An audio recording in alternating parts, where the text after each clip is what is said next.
Does John 14:16 actually predict the coming of Muhammad? John 14:16 reads, "And I will pray the Father, and he will give you another helper, that he may abide with you forever." The Muslims argue that the above passage is a prophecy about Muhammad. They argue this from a verse in the Quran which states, "O children of Israel, I am the apostle of God, giving glad tidings of an apostle to come after me, whose name shall be Ahmad." That's found in Surah 61, verse 6. And Yusuf Ali's translation, which is a translation I use. The alleged equivalent for Ahmad, which means praise one in Arabic, is Parakletos, which is praise one in Greek. However, Parakletos does not even occur in John 14:16. Instead, the Greek word paraclete, or helper, occurs.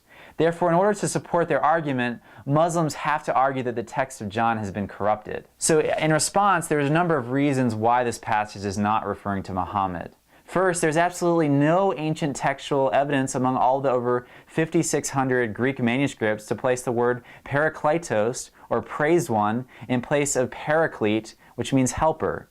For a Muslim to argue that the correct reading should be parakletos instead of paraclete shows his lack of understanding of the ancient Greek text and the reliability of the copying of the New Testament.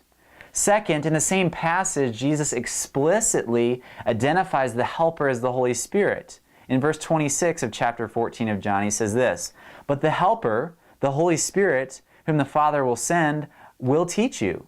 Therefore, with all due respect, the Muslim argument is already defeated. Third, this helper was given to Jesus' apostles. They are the you in John 14:16, not Arabs living over 550 years later. It was given to those who have been with him from the beginning, as John 15:27 says. However, Muhammad was not one of Jesus' apostles. Fourth, this helper was to abide with them forever in John 16, but Muhammad has been dead for over 13 centuries. Fifth, Jesus told the disciples, "You know him," in reference to the helper in verse 17 of John 14. But the apostles did not know Muhammad. Muhammad wasn't even born yet. He was not born until over 500 years later. 6, Jesus also told the disciples that the helper would be in you in verse 17. How Muhammad could be in the disciples stretches all credibility.